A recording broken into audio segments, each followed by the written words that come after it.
आज शनिवार का दिन है जिस दिन अपन इस दरिद्रता से मिलने के लिए पीपल के पेड़ के नीचे आए हैं। हिंदू धर्म में ये दिन पीपल के वृक्ष के लिए पूजनीय होगा।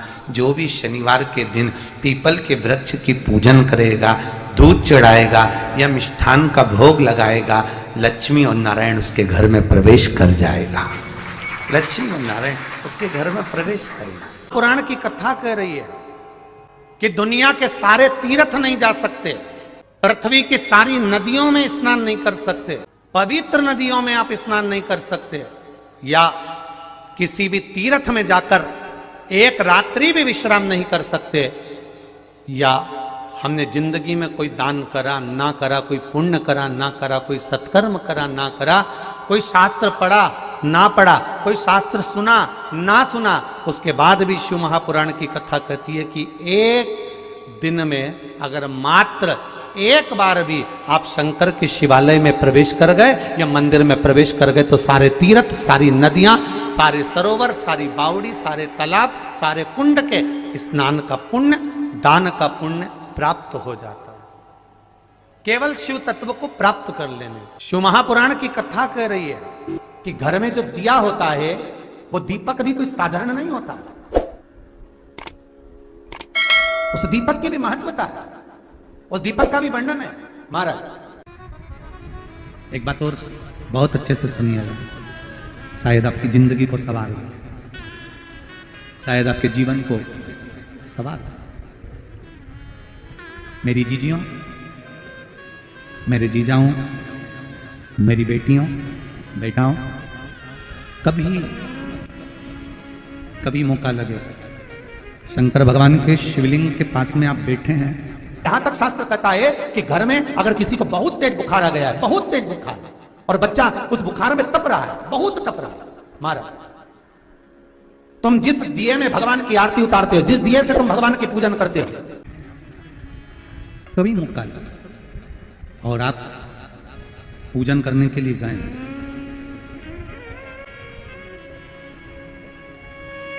कभी पूजन करने के लिए, और आपको शंकर भगवान के शिवलिंग के पास में या शंकर भगवान के शिवलिंग के ऊपर कनेर का अगर पीला फूल देखा है ना आप लोगों ने, अरे बोलो तो जम के, देखा है? कनेर का यदि पीला फूल शिवलिंग के आसपास में या शंकर भगवान के ऊपर कहीं रखा हुआ भी दिख जाए, विषम परिस्थिति हो, बहुत हिम्मत ना हारते हो, तभी भगवान अकेले में एकांत में आप पहुंचे उनके पूजन के लिए, कनेर का पुष्प वहां रखा है, चाहे वो जलाधारी पर रखा हो, चाहे वो शिवलिंग के पास में रखा हो, शिवलिंग पर रखा हो, उस कनेर के पुष्प को अगर आप 5 जगह का स्पर्श कराकर अपने हृदय की बात कहकर वापिस महादेव को समर्पित कर देते हो तो भी मेरा महादेव तुम्हारे दुख का निवारण कर देगा। अब वो 5 स्थान, वो 5 स्थान, पहला गणेश जी, गणेश जी का जो स्थान होता है वह जगह, दूसरा षडानंद कार्तिक, तीसरा अशोक सुंदरी वाला स्थान, चौथा जलाधारी जो ऊपर से बूंद बूंद जल नीचे गिरा रही है, जया, विषहरा, शामली बारी, दौतली, देव, शंकर जी की 5 बेटियों का, और 5वें नंबर का है शंकर भगवान के, जो कैसे वर्णन किया जाए, त्रिशूल के 3 भाग होते हैं। करें दर्शन आप लोगों ने, ये से सामने त्रिशूल लगा है, इस त्रिशूल के ऊपर देखेंगे तो 3 भाग दिख रहे हैं, नजर आ रहे हैं सबको? त्रिशूल का जो 3 भाग होता है, उस 3 भाग का जहां ज्वाइंट होता है, जहां मिलता है, एक जगह पर देखो तीनों भाग एक जगह पर मिले हुए, 3 भाग का जहां मिलन होता है, पंचम स्थान, ये 5वां स्थान, यहां पर स्पर्श कराकर शिवलिंग पर अपनी कामना कर कर श्री शिवाय नमस्तुभ्यम कहकर बाबा से अपने मन की बात कहकर जो समर्पित कर देता है, हम 3 महीना भी नहीं कहेंगे, हम तो कहेंगे अगर ज्यादा दुख है 3 दिन इंतजार करना, मेरा बाबा उस दुख को मिटाएगा। 3 महीना बहुत दूर, पर करना है दिल से। और कई तरह के दीपक होते हैं, दीपक का भी विधान वर्णन किया गया, उस दिए का भी वर्णन किया गया। यहां तक शास्त्र कहता है कि घर में अगर किसी को बहुत तेज बुखार आ गया है, बहुत तेज बुखार, और बच्चा उस बुखार में तप रहा है, बहुत तप रहा है, मारा, तुम जिस दिए में भगवान की आरती उतारते हो, जिस दिए से तुम भगवान की पूजन करते हो, उस दिए की बत्ती को नीचे डाल दीजिए और उस दिए को पानी की बाल्टी में धो दीजिए। कौन सी बाल्टी में? जिस बाल्टी के पानी से आप बच्चे को स्नान करा सको। मारा, केवल भगवान पर से ले जाकर, पास में से ले जाकर उस बाल्टी में थोड़ी देर डाल दो और उस बाल्टी के पानी से उस बच्चे को स्नान करा दीजिए। 15 से 20 मिनट, आधा घंटा लगेगा बच्चे का। बड़ी बेचैन दिख रही हो तुम, क्या बात है? पार्वती जी कहती है, देवव्रत, कश्मीर प्रदेश का एक भक्त देवव्रत बेलपत्री के वृक्ष के नीचे बैठकर आपका मंत्र जाप कर रहा। मैं आपको जगाना नहीं चाहती थी, पर बेलपत्री के वृक्ष के नीचे लक्ष्मी झाड़ू लगाती है, सरस्वती वीणा बजाती है, इंद्राणी उस बेलपत्री के वृक्ष के नीचे जल का सींचन करती है, 33 कोटि देवी देवता उस बेलपत्री के वृक्ष की जड़ में विराजमान होते हैं। इसलिए देवव्रत एक बार पंचाक्षर मंत्र बोलता है तो वो 33 करोड़ बार गिना जाता है, ऐसा बेलपत्री का वृक्ष होता है। बेलपत्री के वृक्ष के नीचे एक बार अगर भगवान का नाम लिया जाता है तो वो 33 करोड़ बार, 33 कोटि बार गिना जाता है। एक मंत्र केवल नमः शिवाय, ओम नमः शिवाय, नमः शिवाय, ओम नमः शिवाय, 33 कोटि बार गिना है, 33 कोटि। कितना सुंदर लिखा है। फिर वही वाली बात आ गई जो पहले कथा में कहा, अपने लिए अच्छा वाला घी छाट के लाना, अच्छी कंपनी का लाना, और जब यज्ञ करने बैठे, पूजन करने बैठे, हवन करने बैठे, भगवान का कोई पाठ पूजन करवाई, पूजा वाले दुकान पे बोलना कि पूजा का घी चाहिए। तो वो पूजा का सामान बेचने वाला भी चतुर था, उसने पूजा का ही घी दिया। तो इन्होंने पूछा, भैया ये घी कितने का? तो क्या 80 रुपए का? तो 80 रुपए का आधा किलो? तो क्या पूजा का है? भारत की भूमि पर इस मृत्यु लोक में, पूरे विश्व में ऐसे कई घर हैं जिनके घर में गुजारा करने के भी आफत है। पहनने के कपड़े नहीं, किसी के यहां पर भोजन नहीं, किसी के यहां जमीन नहीं, किसी के यहां दुकान नहीं, कोई कोई पूरी जिंदगी किराए के मकान में निकाल देता है। नहीं, मेरा एक निवेदन है, इस कथा को जितने छत्रपति संभाजी नगर के श्रोता भाई बहन श्रवण कर रहे हैं उनसे निवेदन करूंगा, आप हाथ का ठेला लगा रहे हो, सब्जी का ठेला लगा रहे हो, फल का ठेला लगा रहे हो, धक्के की जिंदगी जी रहे हो, दरवाजे पर बैठे हो, कहीं ना कहीं तुम दास्य भाव की जिंदगी जी रहे हो, तकलीफ में जिंदगी जी रहे हो, बहुत दुख की जिंदगी जी रहे हो, बहुत कष्ट की जिंदगी जी रहे हो, उनसे केवल निवेदन करूंगा, 3 महीने 2 जगह पर जल चढ़ाना प्रारंभ कर दीजिए, केवल 3 महीने। एक शंकर भगवान के शिवलिंग पर, दूसरा बेलपत्री के पेड़ के नीचे, 2 जगह पर जल चढ़ाना 3 महीने लगातार चालू कर दो, बाबा तुम्हारा हाथ पकड़कर तुम्हें उन्नति की सीढ़ी पर चढ़ा देगा।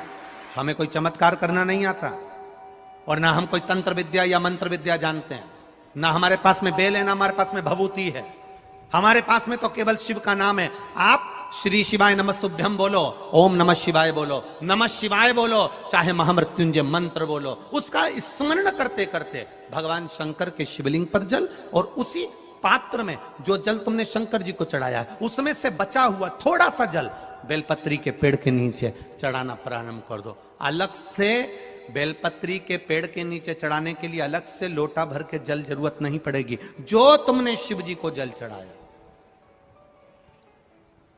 जो तुमने देवाधिदेव महादेव को जल चढ़ाया, बस उसी पात्र का जल शंकर जी को चढ़ाओ, उसमें से बचा हुआ थोड़ा सा जल बेलपत्री के वृक्ष के नीचे चढ़ाना प्रारंभ करना। कौन सा बेलपत्री का वृक्ष? जिसकी छाया आपके ऊपर आ रही हो।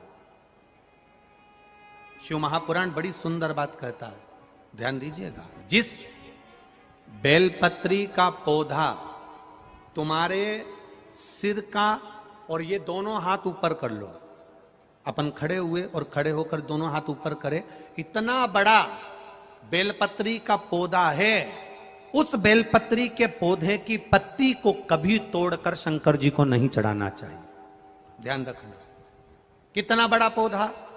आप खड़े हो जाओ और खड़े होने के बाद आपका हाथ ऊंचा कर लेना।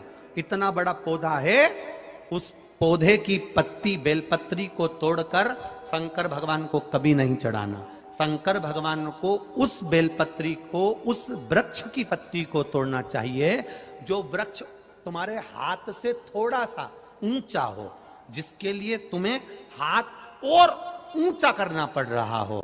जैसे एक बच्चा अपनी मां की गोद में बैठने के लिए दोनों हाथों से उचकता है, आवाज लगाता है, उचकता है, आवाज लगाता है, हाथ ऊपर करता है, तो मां उस बच्चे को गोदी में ले लेती है। उसी तरह उस बेलपत्री के वृक्ष की पत्ती तोड़ना चाहिए जिसने थोड़ी उन्नति कर ली हो, जो थोड़ा ऊंचा हो गया हो। तुम उसको पाने का प्रयास करो तो भगवान भी तुम्हें अपनी गोदी में ले ले। ऐसे वृक्ष की पत्ती तोड़। अब तुम छोटा सा पौधा, बिल्कुल जरा सा पौधा, उसी की पत्ती तोड़कर महादेव को चढ़ाओगे, ये श्रेष्ठता नहीं। यदि बेलपत्री का पेड़ आपके यहाँ है और मान लो कई लोग बेलपत्री गमले में लगाते हैं या छत के ऊपर लगा देते हैं, बेलपत्री का वृक्ष जो होना चाहिए वो घर के ठीक पीछे के भाग में, पीछे के भाग। या बेलपत्री का वृक्ष अगर पीछे नहीं है तो आप अपने घर से जब बाहर निकलते हैं तो राइट हैंड की ओर बेलपत्री का वृक्ष होना चाहिए। आप जब घर से प्रवेश कर रहे हैं, बाहर की ओर नहीं कर रहे, वो सुख का अनुभव करा। यदि घर से निकलते समय बेलपत्री का पेड़ लेफ्ट में अगर आता है, आप जिस घर से निकल रहे हो लेफ्ट में अगर बेलपत्री का पेड़ आता है तो आप 1 रुपए कमाएंगे, 1.25 रुपए खर्च होगा, पैसा हाथ में टिकेगा नहीं। घर में 10 लोग भी कमा रहे हैं तो पैसा घर में दिखेगा नहीं, आएगा जरूर, सारे काम होंगे पर टिकेगा नहीं। यदि लेफ्ट में, राइट भाग का बेलपत्री सुख का अनुभव। बेलपत्री का वृक्ष घर में लगाओ तो घर के पीछे के हिस्से में लगाना चाहिए, और ऐसी जगह नहीं लगाना कि जहां पर बेलपत्र में गंदा पानी जाए या कोई गंदी वस्तु उसके नीचे पड़े। 33 करोड़ देवी देवता बेलपत्री के पेड़ के नीचे सोमवार के दिन, कोई रविवार के दिन, कोई मंगलवार, कोई बुधवार, कोई गुरुवार, कोई शुक्रवार, कोई शनिवार के दिन बेलपत्री के नीचे आकर 33 करोड़ देवी देवता हो तप करते हैं, साधना करते हैं। बेलपत्री के पेड़ का बड़ा प्रमाण है। एक बेलपत्री ऐसी होती है जो कि शंकर पर अगर चढ़ी हुई है तो वापिस उतार कर धोकर फिर शिव को चढ़ा सकते। किसी व्यक्ति से कोई काम करवाना है, वो काम नहीं कर रहा, कोई फाइल आगे नहीं बढ़ रही है, कोई कार्य अटक रहा है, या फिर कहीं रुपया पैसा अटक गया हो, नहीं निकल रहा हो, तो एक जल के पात्र में जल भरकर 5 बेलपत्री शिव जी को समर्पित कर कुंदकेश्वर महादेव का नाम लेकर एक सफेद पुष्प बेलपत्री के ऊपर जो शिव जी को चढ़ाई है उस पर समर्पित कर जल जो लेकर गए हो, अपनी उस कामना को कर कि मेरा ये कार्य अटक रहा है, ये कार्य नहीं हो रहा, कुंदकेश्वर महादेव का नाम लेकर धीरे धीरे जल की धार चढ़ाइए। और एक बात हमेशा याद रखना, फिर निवेदन कर रहे हैं, अच्छे से समझ लेना, शंकर जी पर जब जल चढ़ता है, शिव जी का जब अभिषेक होता है, शंकर जी पर जब जल चढ़ाया जाता है, दूध चढ़ाओ, जल चढ़ाओ, कुछ भी चढ़ाओ, पर एक बात का स्मरण अपने जीवन में होना कि इतने ऊपर से मत चढ़ाना कि जल चढ़े और छींटे आपके ऊपर आए। बहुत ध्यान दीजिएगा। हाँ, तो यहां तक वर्णन करा गया है कि शंकर जी का जल चढ़ा हुआ जहां से बहकर जाता है ना, उसको लांगा तक नहीं जाता। यहाँ लांगते हैं क्या? नहीं ना, परिक्रमा भी करेंगे तो वहीं से लौट कर वापिस इधर जाएंगे। शिव जी का जहां से जल बहकर जा रहा हो, चढ़ा हुआ जल जहां से बहकर जा रहा हो, उसको लांगा तक नहीं जाता। और कई लोग बड़े बड़े आनंद में शंकर जी पे इतनी ऊपर से जल चढ़ाएंगे तो वो छींटे पूरे अपने ऊपर आना चाहिए, शरीर पर आना चाहिए। नहीं नहीं, उसका दोष है हमारा, उसका दोष है। आप भगवान को अगर जल चढ़ाओ, दूध चढ़ाओ, तो मान लो अगर जैसे एक सरल भाषा में समझ लो और अच्छे से, कि जैसे ये शिवलिंग है, शंकर जी का ये शिवलिंग है। और आप जल चढ़ा रहे हो तो इतनी ऊपर से छोड़ोगे तो पानी का छींटा तो अपने ऊपर आएगा, पर वही जल, वही दूध, वही सामग्री आप शिवलिंग से थोड़ी सी दूरी बनाकर अगर आप समर्पित करेंगे तो बाबा उसको स्वीकार भी करता है और आनंद की अनुभूति भी होती है। कार्य में सिद्धता भी आती है, कार्य में उसकी सिद्धता भी